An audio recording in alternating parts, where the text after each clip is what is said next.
प्रधानमन्त्री बालन शाहको गोप्य मुस्ताङ यात्रा के गरे मुक्तिनाथमा? प्रधानमन्त्री बालन अचानक कहाँ गायब भए?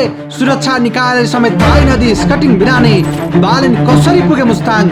जिज्ञासाको विषय रह्यो यो हप्ताभरि।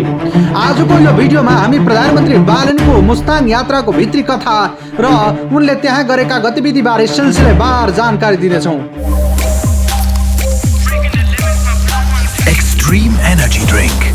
यो यात्रा कुनै तामझामपूर्ण औपचारिक भ्रमण थिएन। शुक्रबार बिहान प्रधानमन्त्री बालन आफ्नो परिवार र निकट सल्लाहकारहरू सहित सरकारी गाडीमा काठमाडौँबाट निस्किए। अचम्मको कुरा त के छ भने उनको सुरक्षामा खटिने स्थानीय प्रशासनलाई समेत यसबारे पूर्व जानकारी नै थिएन। शुक्रबारको रात उनले पोखरा नजिकैको अस्ताममा रहेको अन्नपूर्ण इको भिलेज रिसोर्टमा बिताए, जहाँ उनले स्थानीय अर्गानिक खाना खाए। शनिबार बिहानै बालनको टोली मुस्ताङतर्फ अघि बढ्यो, तर बाटो सहज थिएन।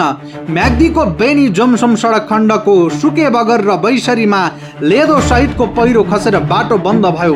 प्रधानमन्त्रीको टोलीले पहिरो पन्छाउने काम नसकिउन्जेल केही समय कुर्नु पर्यो। बाटो खुल्ने बित्तिकै टोली प्रख्यात रूपसे झर्ना हुँदै सिधै मुस्ताङको सदरमुकाम जुमसोमका लागि अघि बढ्यो। शनिबार दिउँसो करिब 3 बजे प्रधानमन्त्री बालन जुमसोम पुगे र त्यहाँ प्रसिद्ध होटल ओम सोममा बसे। सोही दिन साँझ 7 बजे प्रसिद्ध धार्मिक शक्तिपीठ मुक्तिनाथ मन्दिर पुगे। मुक्तिनाथ विकास समितिले उनलाई स्वागत गर्यो। प्रधानमन्त्री बालनले मन्दिरको गर्भगृहमा प्रवेश गरी करिब आधा घण्टा विशेष पूजा अर्चना गरे।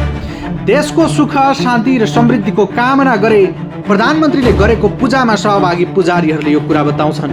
प्रधानमन्त्रीको यो भ्रमण नितान्त निजी र धार्मिक भनिए पनि यसले राजनीतिक वृत्तमा ठूलो तरङ्ग ल्यायो।